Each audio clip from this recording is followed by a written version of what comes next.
तस्वीर जो आप देख रहे हैं, हालांकि ये तस्वीर दिखाने की आवश्यकता नहीं थी, दिखाना इसलिए बनता है क्योंकि वार्ड नंबर 13 की लगातार तस्वीरें आप देख रहे थे इस बिहिया नगर पंचायत से। लेकिन वार्ड नंबर 13 की जब धरातल पे आए तो देखिए धरातल पे क्या कुछ हुआ है वार्ड नंबर 13 में, क्योंकि ये सड़कें तो बनी नहीं है लेकिन कागजों में जो बन चुका है लेकिन की पास हुआ है। कागज में जब आप कोई बात करते हैं तो ये सड़क जो है ये पास हो चुका है कागज में, वहां से लेकर रेलवे गुमटी तक, लेकिन नहीं है। आप दूर दूर तक देखिए, जहां तक आपकी नजरें जाएंगी वहां तक देखिए, जहां तक आपकी नजरें जाएंगी वहां तक आप देखिए कि कैसे जो रोड है वो वहां से नहीं बना हुआ है, ना मिट्टी इसमें डाला गया है, ना ही ईंट सोलिंग किया गया है, ना ही इसका पीसीसी अभी तक हुआ है। क्योंकि बरसात का जब मौसम होगा तो आखिर जो आसपास के जो लोग हैं वो कैसे निकलेंगे अपने, आखिर बरसात का जब मौसम आता होगा तो यहाँ के जो घर वाले हैं वो निकलते होंगे बाहर। लेकिन बरसात में तो मुझे तो नहीं लगता है कि आखिर अच्छा खासा यहाँ का माहौल होगा, क्योंकि पानी का जल जमाव आप देख सकते हैं वहाँ की कैसे है। और कचरा यही है क्योंकि डेंगू का जो समय है, डेंगू का जो प्रकोप इस महीने में, अक्टूबर का जो महीना है उसमें डेंगू का काफी आक्रामक रूप होता है। और ऐसे में यहाँ के जो लोग हैं, जनप्रतिनिधि है, खास करके वार्ड नंबर 13 से उपाध्यक्ष भी रह चुके हैं और इस बार अध्यक्ष पद के लिए चुनाव भी लड़ रहे थे। लेकिन ये जो तस्वीरें हैं हालांकि वो अपने आप में एक ऐसी बेबसी बयां करती है और अब ऐसी एक परिभाषा देती है। लेकिन ये लोग साफ सफाई करने वाले कार्मिक भी थे, आखिर कैसे आज उन्हें ये वार्ड नंबर 13 का ये जो स्थिति है वो इन्हें याद आ गई, कैसे आप लोगों को आज ये याद आया कि नहीं आज चल के यहाँ पे साफ सफाई करना चाहिए। लगता है यहाँ काफी दिनों से यहाँ साफ सफाई की जो विधि व्यवस्था है वो यहाँ पे नहीं हुई थी। और इस वार्ड में हम नहीं रहते हैं। नहीं, साफ करने के लिए आप लोगों को किसने भेजा यहाँ पे? मुन्ना जी जो हम लोग का पर्यवेक्षक हैं वो विदा किए हैं, तो वार्ड नंबर 13 में जब वहाँ आज भेजे, रोज नहीं भेजते यहाँ पर किसी न किसी को साफ कर? सुबह में लेबर आता है। कहाँ पे साफ करता है लेबर आके? वो पूरा वार्ड ये 13 नंबर का। उस पार्टी साफ करता है तो इस पार्टी उसको याद नहीं आता है साफ करने के लिए? अब तो हम नहीं रहते हैं सर, तो हम बता सकते हैं। अच्छा, आप आते हैं सुबह में? नहीं जी, हम लोग तो मेन रोड में काम करते हैं, हमारा ये वार्ड में नहीं काम करते हैं। आज आप लोग को भेजा गया है केवल? आज भेजा गया, मुन्ना जी भेजे हैं हमको डबल ड्यूटी में। डबल ड्यूटी में क्यों भेजा गया? सुबह में काम करके आए हैं ना, लेकिन फिर भेजा गया? फिर भेजा गया है। देखिए तो सुबह में ये लोग काम कर लिए हैं लेकिन फिर भी इन लोगों को भेजा गया। एक और भी आप इसी मोहल्ले के रहने वाले हैं, तो ये जो सड़क की जो व्यवस्था है, जो दुर्दशा है इस सड़क की हो पड़ी है। आप ही के आपका जो घर है पास में, कहाँ इस यहाँ में इस रो में कहाँ पे आपका घर है? वहाँ पे घर है तो आप लोग निकलते होंगे घर से बाहर तो काफी पानी लगता होगा बरसात के मौसम में। और अक्टूबर पानी ला कर ला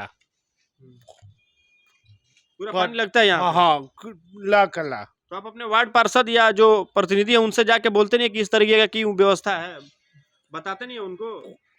कटम पाटन चलिए, बोल नहीं पा रहे हैं लेकिन बता रहे हैं, कहीं ना कहीं की जो जुबान है वो काफी कुछ बयां कर रही है इस वार्ड नंबर जो 13 की जो विधि व्यवस्था है उस पर। क्योंकि ये व्यवस्था है वार्ड नंबर 13 की, काफी लोग हैं यहाँ पे, लेकिन जो समस्या है वो आपको बताने की आवश्यकता नहीं है, देखने की आवश्यकता है कि वार्ड नंबर 13 में क्या है।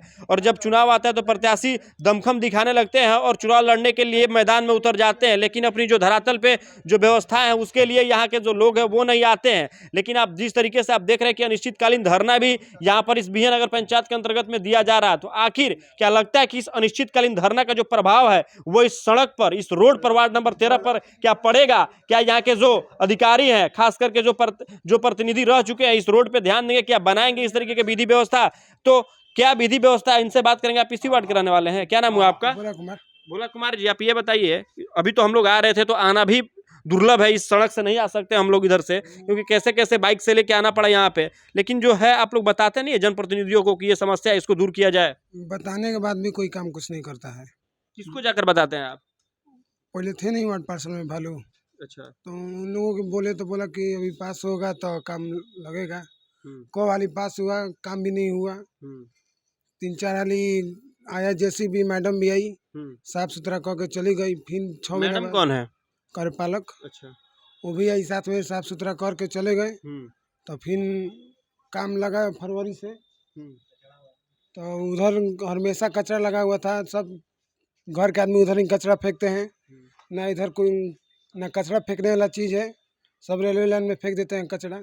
अच्छा, देखिए मैडम जी, आप देख रहे हैं इस लड़के की जुबानी आप तक ये तस्वीरें जाएंगी और आप देखिएगा अभी किस तरीके से ये लड़का बता रहा। आप आई और साफ करके चली गई, लेकिन उसके बाद जो ये दुर्दशा है इस वार्ड नंबर 13 की, और खास करके जो इसके वार्ड पार्षद है भोलू जी, आप भी देखिए ध्यान से कि ये परिस्थिति आपके वार्ड नंबर 13 की विधि व्यवस्था को लेकर है। और आप चुनावी मैदान में उतर आते हैं चुनाव लड़ने के लिए, लेकिन ये परिस्थिति है, इसको दूर कौन करेगा? आखिर कागजों पर जब हम बात करते हैं तो जो कागजों में लिखा हुआ है कि वार्ड नंबर 13 जो आपका घर है, उस घर से लेकर रेलवे गुमटी तक की जो तस्वीरें हैं, जो हालांकि बनाने की विधि व्यवस्था उस पर लिखी गई, लेकिन अभी तक कुछ नहीं हुआ है। उस इस सड़क पर, तो क्या लगता है कि इस तरीके का अनिश्चितकालीन धरना देना बहुत ही जरूरी है इस बिहिया नगर पंचायत में, क्योंकि ऐसे तो मुझे नहीं लगता है कि कोई सुनने वाले हैं इस बिहिया नगर पंचायत के जनप्रतिनिधि। तो बात तो लाजमी है कि बनेगा ही बनेगा अनिश्चितकालीन धरना पे। ऐसे सच्चू गुप्ता क्या, मुझे तो लगता है कि हजारों सच्चू गुप्ता पैदा हो सकते हैं अगर इस तरीके की विधि व्यवस्था इस बिहिया नगर पंचायत में अगर इसी तरीके से बनी रही, क्योंकि लोगों को लगता है कि बिहिया जो है हमारा नगर पंचायत वो आने वाले समय में सुंदर हो, क्योंकि कागजों पे ही सुंदर ना हो, धरातल पे भी सुंदर हो। तो क्या कुछ बिहिया नगर पंचायत की तस्वीरें आप तक